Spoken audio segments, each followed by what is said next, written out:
Welcome to Improv Noob, the podcast about how people learn improv.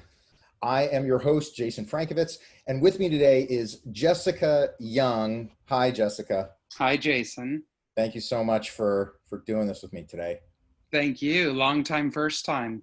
Yeah. Jessica and I usually see each other at shows or quite often at Improv Utopia, at Improv Camp. Did you go to the first Yosemite camp? I did. I've been to Yosemite and West Camp every year. Okay. All right. I went to the first Yosemite camp, but I just went to the first one, and then all my other camps have been West Camp out here in California. The best. In California. I'm just saying. I'm a little partial. Jessica has been improvising for how many years? 17, since 2003. Whoa. Wow. Okay. That's a lot. But that's not all she does. It says here on my show sheet, you are co-host of the Rants and Raves Podcast with Dana Powell. Yes. Where you can get that wherever you get your podcasts. You definitely know Dana Powell from a lot of TV, but also very heavily from the improv world. She's an incredible improviser. I'd love to get her on her at some point. Yeah. That wasn't the right way to say that. I'd love to get her on this show so that I could talk to her about learning improv. That is a complete sentence that I feel much more comfortable with. It also says you're a founding and current board member and activities director of Improv Utopia, which we were just talking about. And you're an ensemble member of Big Yellow Taxi, which is normally at West Side Comedy Theater in Santa Monica, California. Actually at the PAC. I mean, we do perform at West Side when they have guest shows. We perform in the festival, but we're at the PAC, our house. Your home theater. Our home theater is the PAC Theater. Got it. Big Yellow Taxi's home theater is the PAC. Got it. And Kind Strangers improvised genre prov. Now that is West Side Comedy, right? That is West Side. That was born at IO West, and then we moved on over to West Side, and they were gracious enough to have us over the years, and what a blast. Cool. Yeah, I've seen a couple of those shows. They are super fun. I don't know when I'm going to get to enjoy another live show when all this, pandemic stuff is finished, but hopefully sooner than later, because I miss seeing and doing live improv. Well, I'm going to ask you the same question that I ask everybody. When you were first starting out learning improv, there must have been one a show that you saw, or a move that you saw someone make, or a lesson that one of your teachers was trying to teach you, and it just kind of landed on you, and you had this light bulb moment. And then from that point forward, you learned that improv lesson, and it was just part of you, and you felt like that one's done. I've got that one. How did that happen for you? What did you learn? Oh man, that is such a doozer of a question, but I can tell you, I know exactly when that happened, and it actually was another pivotal moment in my life, because I loved the class so much that I realized no matter what, I'm coming to class, whether I'm sick, whether I don't feel good, whether something comes up. It showed me how much I loved improv. Okay. And it was with my level 1 class at Improv Olympic, IO West, as it then became known as. And my teacher was Pete Gardner, who I'm sure you all know from My Secret Ex-Girlfriend. Is that what it's called? I feel like a moron now saying that. Is it Crazy Ex-Girlfriend? Crazy Ex-Girlfriend. Okay. Yes. Thank you. Okay. Rachel Bloom. Amazing. Okay. Pete was a series regular on the show. Nice. He was my level 1 teacher, and he was so incredible. And we didn't know at the time, but we were the last round of classes that he was teaching at IO West. This was the last, 8-week class, and then he was done. Yeah.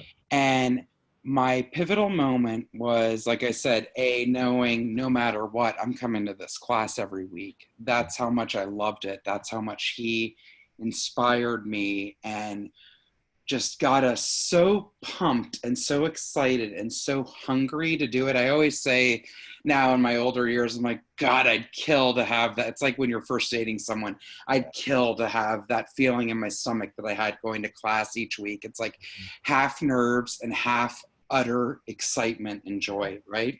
Yeah.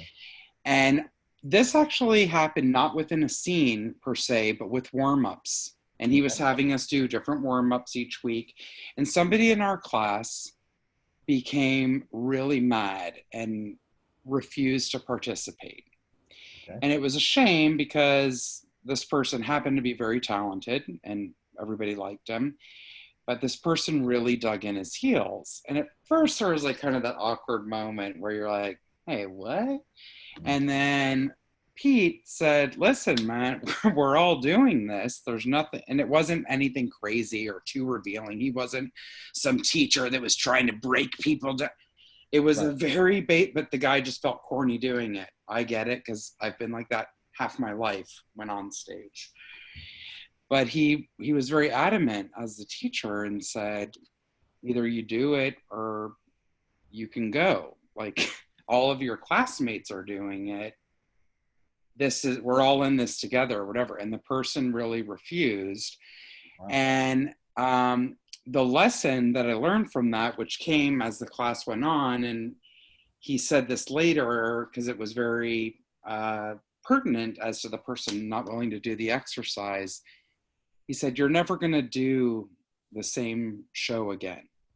You're never going to do the same scene again. And this is something that I literally, anytime when I coached teams back in the day, this was my thing when I saw things get out of control, you know, for lack of a better word, or people talking too much about it or belaboring it. It's like, you're never going to do your best show again, and you're never going to do your worst show again. And that applies to scenes, that applies to anything within improv, because you just have to do what your gut tells you, right? It's not even a matter of your brain or your heart. It's like your gut. We all have that feeling. We've experienced it once, if not 100 times, which is the worst thing, which you do that jerk to jump out, right? Whether to be an add-on, a tag out, an edit, whatever it is, we all do it. And it's like, guess what? If you don't take the leap right when that lean in happens, the moment's over. Yeah. It's over in a fleeting moment and you can't get it back. It doesn't mean now the show's ruined. What you can do is hopefully finish that scene in a good way. And then now we go on with it, right?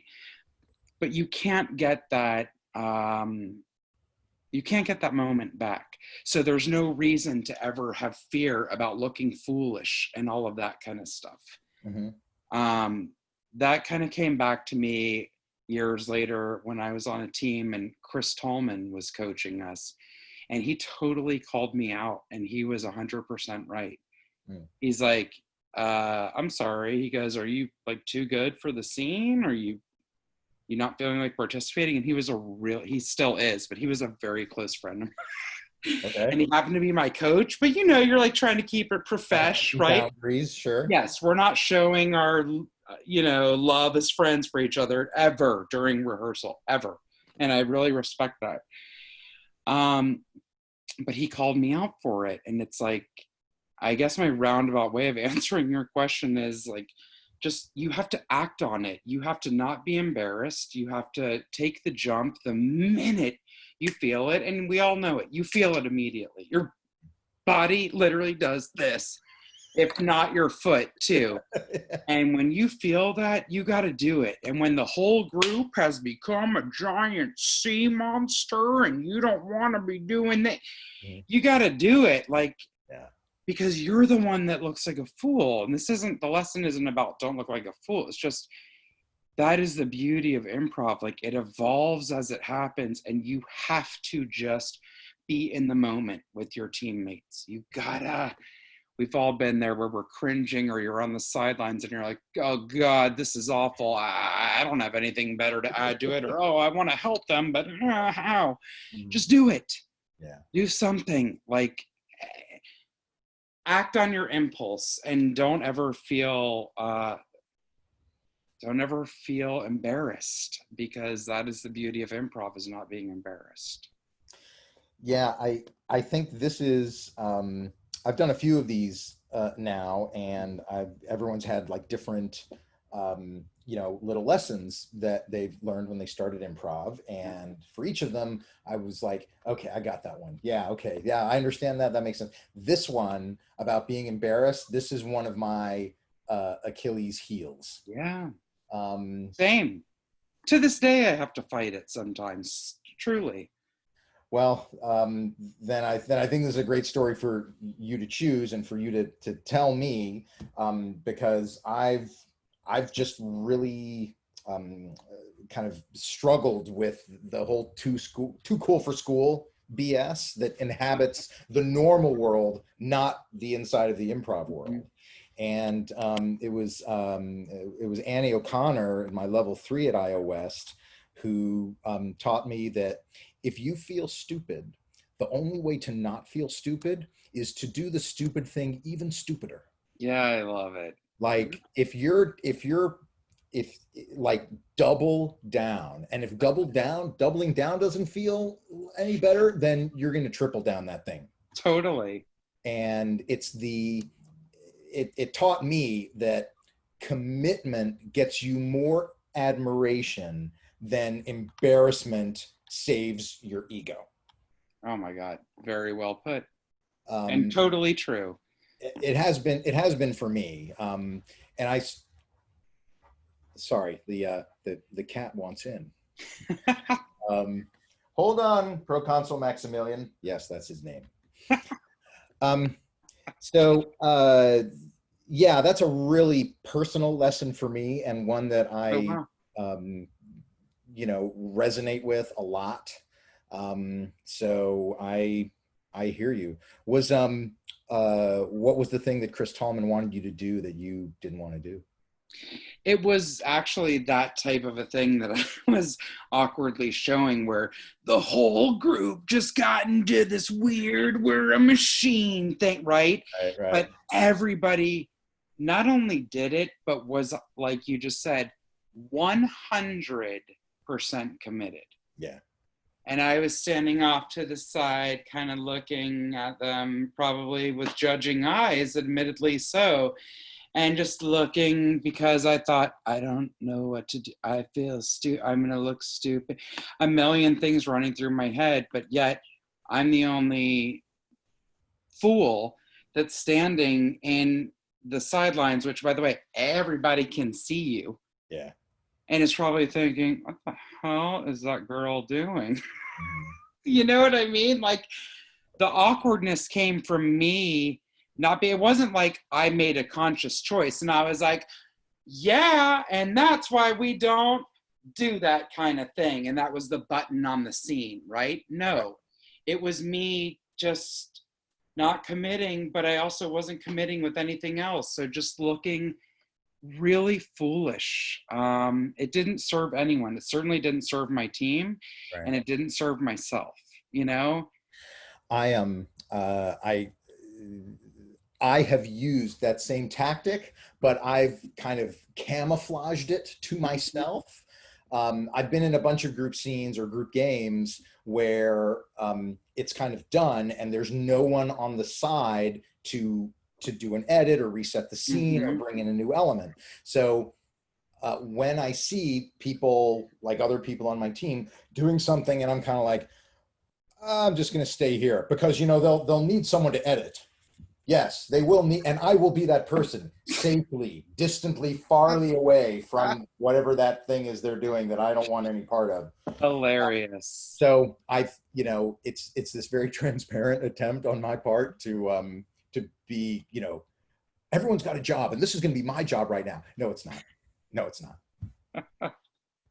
So totally. This is a great lesson. If you had an exercise or you had some trick or some game that someone who's starting improv could do or practice to try and stop this from ever even becoming a thing for them, can you think of a way to help them avoid it entirely? Yeah, just in general, you mean? Yeah. Or details, remember details, even the smallest minutia that we think is maybe not important, and it's not in the grand scheme of life. Mm. But when it comes to telling a story, to adding points of interest, to adding things, even as far as gifting your partner, details. That's something that I've always definitely been very conscious of, trying to just lay out as many details as possible. Not to lay them out just to lay them out, but if they roll off the tongue, great. Or you start thinking about, we're talking about a Western town, we're talking about this kind of person, this kind of thing. This is reminding me when I was in Flagstaff, when I moved to LA on a road trip in 1999, boom. And things start, you might remember Murray's Mercantile. Do you know what I'm saying? Like one little thing, but now there's a whole world that's opened up, or you remember a person like that. You remember a kind of business like that. You remember an experience like that. So details to me are very important to help you as an improviser, but also to help your partner, for as many gifts as you can give them about what's happening, where you, without telling the story for them, but just to like kind of, things can be very broad. So to kind of give a little bit more narrowed focus. That makes sense to me, because one of the things that would trip me up when I would see people making choices that I would judge, and I should participate because this is a team sport, this is a team effort. If I could walk in with a detail about what they're doing, then I'm kind of making that piece of it mine, and then I'm going to be a little more invested in it. I'm going to be a little more connected to it, because now I'm showing up with something. I'm not just the boat anchor that's being dragged behind the people who actually care about doing the thing on stage that they're doing. Like, I'll be like, oh no, here, I've got a tiny little, mizzen mast. Yeah. Or something. The detail angle is that's smart. Yeah. So cool. All right. This is gold. This is all gold. Thanks very much, of Jessica. course. Thank you. Absolutely. No, it's any chance to hang out with you or see you, even virtually, is a good one to take. What do you have coming up? What's going on for you now and in the near future? I mean, the podcast is a weekly thing, so that's always an ongoing thing. The Rants and Raves for that podcast. We do. www.therantsandravespodcast.com. Great. We're also, it is case specific. It is the Rants and Raves Podcast. That is the actual full name. A whole sentence, a full phrase. Exactly. Okay. To find us on Instagram and Facebook, but iTunes, Stitcher, Spotify, all, literally pretty much every platform you could get a podcast on. I just shot a commercial that's... I was hoping you were going to mention that, but I'm like, oh, I don't know if she can talk about the commercial. You just shot a national commercial, is that right? Yeah, it's a commercial for a company called Specialized Bikes. So I can't tell what it is, but they're a huge mountain bike, e-bike company. Racing bike. And really, really, really, really fun campaign. So yeah, that was awesome. Really kind of fantastic to book something during quarantine, which and not book like a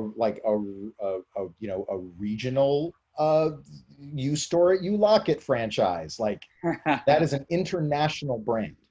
Yeah. Specialized. I have a bunch of friends who are big bicyclists, and I have an e-bike myself, and they have like a stack of Specialized in their garage. So oh my gosh, like a very they're amazing thing. Yeah. They had a lot of the bikes there. We weren't allowed to touch them. Yeah, because they're all pristine and perfect. Yes, but it was like, oh, it's kind of like the celeb of the cycling world. That's great. That's great. Congratulations. Thank you so much. I hope you book another one in quarantine. Thanks. All right. Well, this has been super fun. Thank you so much. Thank you. I'm gonna say goodbye to All my right. lovely and talented Jessica Young, my guest. Thank you so much. Thank you. And for Improv Noob, this has been Jason Frankovitz. Thanks very much, and we'll see you next time. All right.